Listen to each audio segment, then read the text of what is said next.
Welcome to This Explainer. Today, we're diving straight into a massive, honestly, kind of baffling corporate mystery. Why do so many corporate innovation efforts completely flatline?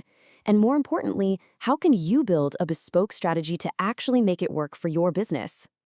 Let's kick things off with a wildly relatable problem. Why is innovation just so incredibly frustrating? Because let's be real, despite pouring massive amounts of management time and millions upon millions of dollars into the process, building and maintaining a true innovation capacity feels frustratingly impossible for a lot of companies out there. And look, we aren't just talking about plucky startups here. Think about the absolute giants of industry. Polaroid, Nokia, Sun Microsystems, Yahoo, Hewlett-Packard, they've all struggled at various points to sustain their innovation performance. That proves this isn't just bad luck. It's a systemic failure happening across all kinds of industries. It's not a lack of trying, so it has to be something much deeper. So here is our roadmap for today's explainer. We'll start with the innovation problem, cover why strategy beats best practices, explore the innovation landscape map, mount a defense for routine, navigate trade-offs, and finally, tackle the leadership challenge. Section 1, the innovation problem and exactly why so-called best practices usually fail. You see, the root cause of these massive corporate missteps actually isn't bad execution. It's the sheer lack of a coherent innovation strategy. Without a clear game plan, companies desperately grab at popular best practices. They try crowdsourcing, decentralizing teams, or just aping Apple's design philosophy. You end up with a boat where everyone has a paddle, but they're all rowing in completely conflicting directions. You go literally nowhere. But now, let's flip the script and look at the totally fascinating case of Corning. Over more than 160 years, they have produced constant, massive breakthroughs. We're talking everything from the glass envelope for Thomas Edison's original light bulb back in 1879, all the way to Gorilla Glass for your modern smartphone.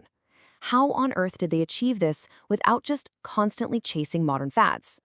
What's wild is that Corning's approach flies completely in the face of modern best practices. While the whole corporate world trends toward outsourcing and decentralization, Corning firmly maintains heavily centralized R&D in upstate New York and sticks to heavy domestic manufacturing. Why? Because it perfectly matches their very specific business strategy, creating highly complex keystone components for their customers. Moving on to Section 2, the innovation landscape map and how to categorize your innovation. If we're going to stop blindly copying the competition, we need a solid framework. Think of it like a matrix that plots potential innovations along two continuums. Vertically, we look at how much the innovation requires a completely new business model, and horizontally, we measure how much it requires entirely new technical competences. Let's rapidly run through the four quadrants this creates, starting with routine innovation. Now, this simply builds on your existing technological competences and perfectly fits your current business model. Think of BMW releasing a next-generation 3 Series, or Pixar dropping a new 3D animated film. It directly leverages exactly what you already do well. Next up, we've got disruptive innovation. This one requires a completely new business model, but, and this is key, it doesn't necessarily need a tech breakthrough. Think about Google giving away the Android operating system for free. The technology wasn't wildly different from what was out there, but that free business model completely disrupted competitors like Apple and Microsoft. Swinging over to radical innovation, we see basically the exact opposite of disruptive. This is a massive, purely technological challenge that actually still fits right into your existing business model. Think of established pharmaceutical companies pivoting their focus to biotechnology. The way they sell the drugs stays exactly the same, but the underlying science, that is a massive leap. And finally, the heavyweight, architectural innovation. This is the hardest quadrant by far, demanding both entirely new technology and entirely new business models. A great example is Polaroid and Kodak trying to transition to digital imaging. They had to master solid-state electronics while simultaneously figuring out how to make a profit on selling cameras instead of film. Brutally difficult. Which brings us to Section 3, in defense of routine, or what we should really call the myth of myopic innovation. You know, a lot of business gurus love to trash talk routine innovation. They constantly call it myopic or even suicidal, urging companies to constantly chase disruption. But let's look at the cold, hard numbers. $200 billion. Since 1985, Intel has earned over $200 billion in operating income, primarily from routine next-generation microprocessors. That's no joke. Let's look at another one, $303 billion.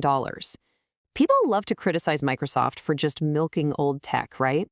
But they have generated a staggering $303 billion from routine improvements since introducing Windows NT way back in 1993.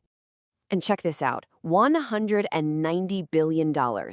Even Apple, the absolute poster child for disruption, has made an eye-popping $190 billion just from routine upgrades to its core platforms since launching the iPad in 2010. The truth is, the vast majority of corporate profits actually come from routine innovation. It's really helpful to think of routine innovation like a sports team's home field advantage. It's where you play to your strengths. It's your bread and butter. However, there is a catch. Without senior leadership intervening, your organization's natural gravity is going to trap you there forever. You'll end up funding only short-term fixes and completely ignoring the radical leaps you might eventually need to survive. All right, Section 4, Navigating Innovation Trade-offs. It's time to make the hard choices. Having an explicit strategy acts like a totally clear lens to help you make those really painful trade-offs. For instance, should you closely involve customers to solve their pressing problems?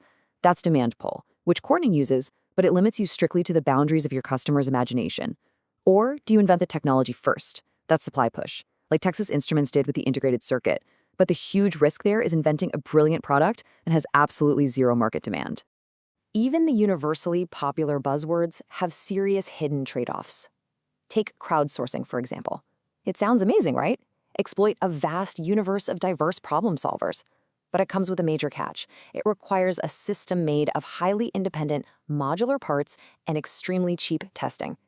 If your product requires a complex, integrated architecture where testing a new idea is expensive, crowdsourcing will actually hurt you. There is no universally good practice.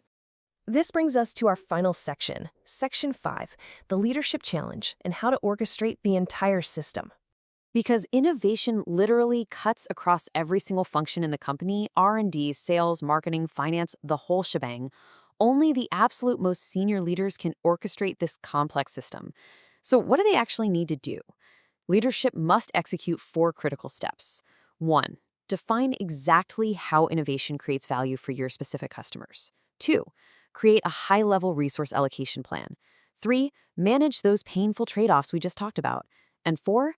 Continually evolve the strategy as markets change. And remember this absolutely crucial reality. Where you actually spend your money and time is your true strategy, completely regardless of what the fancy mission statement on the wall says. So I want to leave you with this provocative thought to take back to your own teams. Is your leadership treating innovation as a deliberate, bespoke strategy, or is it just another corporate buzzword? Are you actively designing a system that fits your unique competitive strengths, or are you just blindly aping the competition and hoping for the best? Thanks so much for joining me for this explainer, and I hope this helps you get your whole organization finally rowing in one unified direction.